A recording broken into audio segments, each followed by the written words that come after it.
Hello bachcho, let's see the question. A block A of mass 2m placed on another block B of mass 4m, which is in turn placed on the fixed table. The two blocks have a same length 4d and they are placed as shown in the figure. The coefficient of friction between the block B and table is mu.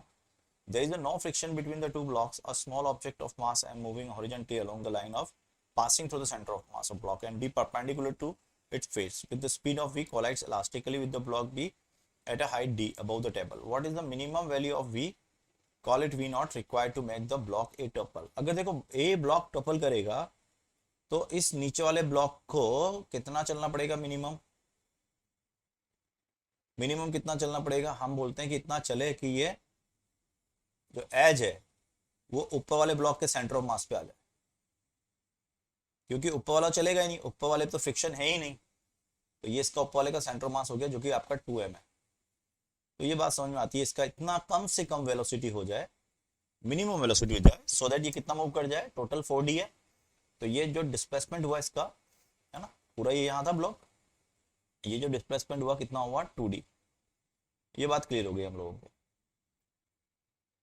तो अब हम देखते हैं यहाँ से, तो हमको निकालना है इस 4m की वेलोसिटी। तो बच्चों जब हम बात करते हैं है ना कॉलिजन्स के अंदर, तो हम मान लेते हैं, सुनना, ये एक बॉडी है m1 और ये दूसरी बॉडी है आपकी m2, ठीक है।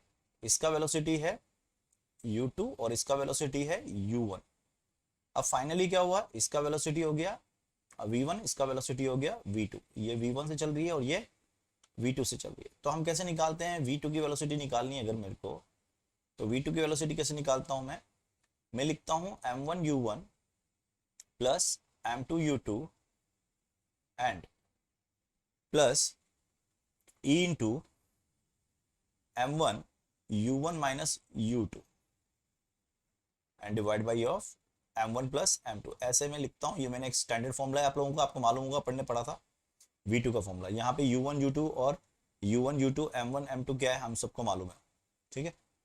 अब इसको मैं लिख सकता हूँ m1 u1 m2 u2। तो अब देखो मुझे निकालना है किसका है, ये बॉल आ रही है आपकी, ये देखो ये बॉल है, इसका स्पीड कितना है v और 4m रेस्ट पर है, तो मुझे वेलोसिटी ऑफ 4m निकालना है। तो 4m निकालना है, तो इसका मतलब यहाँ लिखूंगा मैं m1 आपका m हो गया into we not plus m2 4m हो गया, इसका वेलोसिटी 0 है तो इसका मोमेंटम 0, कॉलिजन इलास्टिक है तो ये 1 हो गया, m1 फिर आपका m हो गया, इसका वेलोसिटी हो गया आपके पास v not minus 0 and divide by of, ये मैंने कर दिया 5m, ठीक है। तो v4m का स्पीड कितना हो गया, it is 2v not over 5, ये स्पीड हो गया इसका।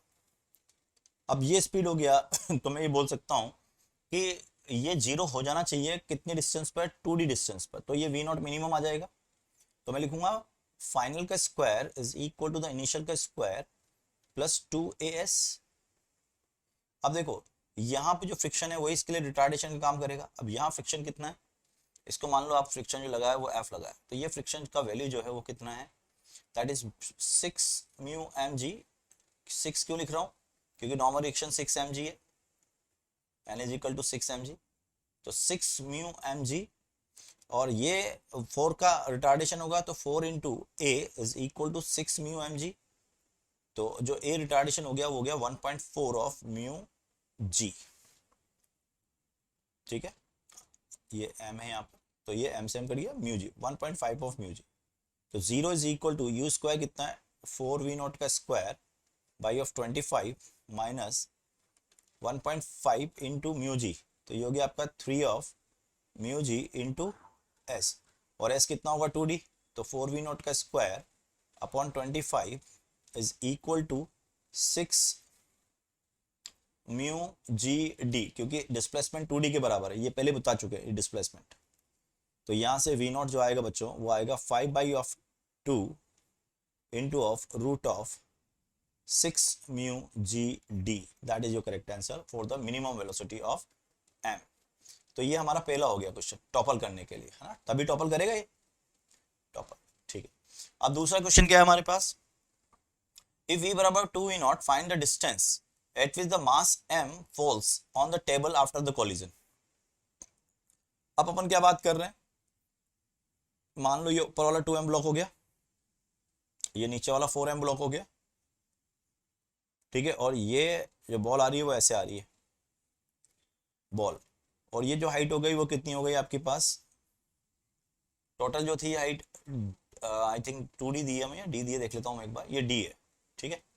तो ये m ऐसे आ रहा है, कितनी स्पीड से आ रहा है ये 2v0 स्पीड से। अब मुझे देखना है कि ये कितने से वापस रिबाउंस होता है, क्योंकि रिबाउंस होने के बाद ही प्रोजेक्टाइल पाथ पे जाएगा और ऐसे गिर जाएगा, प्रोजेक्टाइल पाथ पे जाके ऐसे गिर जाएगा। तो हमें निकालना है कि इसका रिफ्लेक्टेड वेलोसिटी कितना हो गया after collision. So velocity after collision of m, velocity of m after collision, after collision कितना हो जाएगा देखो, फिर वही फॉर्म लगाऊंगा। अब मुझे वेलोसिटी 1 का निकालना है, तो मैं कैसे लिखूंगा, v1 is equal to m1u1, वही फॉर्मूला अपना, m2u2 plus e into m2 into u2 minus u1 and divide by of m1 plus m2। तो आ जाओ सॉल्व करते हैं इसको। तो v1 कितना आ गया ये आपका, m1 कितना है, u1 कितना है 2v0 प्लस m2 0, मतलब m2 का वेलोसिटी 0 है, तो 1 into m2 4m into u2 0 minus v0 and divide by of 5m। तो जो v1 आ जाएगा आपका, that will be equal to minus of 2v0 by 5, ये स्पीड आ गया माइनस 2v0 बाई 5, यानी कि अब वो रिबाउंस कर रहा है, ठीक है क्या, अब वो क्या कर रहा है, रिबाउंस कर रहा है, डी हाइट से रिबाउंस कर रहा है और ऐसे जा रहा है और यहाँ जाके गिर रहा है। तो हमसे पूछा है कि कितने डिस्टेंस पे गिरेगा, x पूछ रहा है, और ये कितना हो गया d। तो टाइम ऑफ फ्लाइट कितना हो जाएगा इसका, time of flight, time of flight हो जाएगा इसका, that is d is equal to half of gt square. तो t कितना हो गया, 2d बाई g का अंडर रूट, ये टाइम ऑफ फ्लाइट हो गया, और इतने ही टाइम पर इस वेलोसिटी से जाएगा ये, तो that x is equal to nothing but t into of v1 and that is equal to root of 2d by g into of 2v0 by 5। तो ये हो जाएगा 2 root 2 d root d by g into v0 by 5 and that is your x। Hope ये आपका answer हो जाएगा इस question का, है ना। All the best.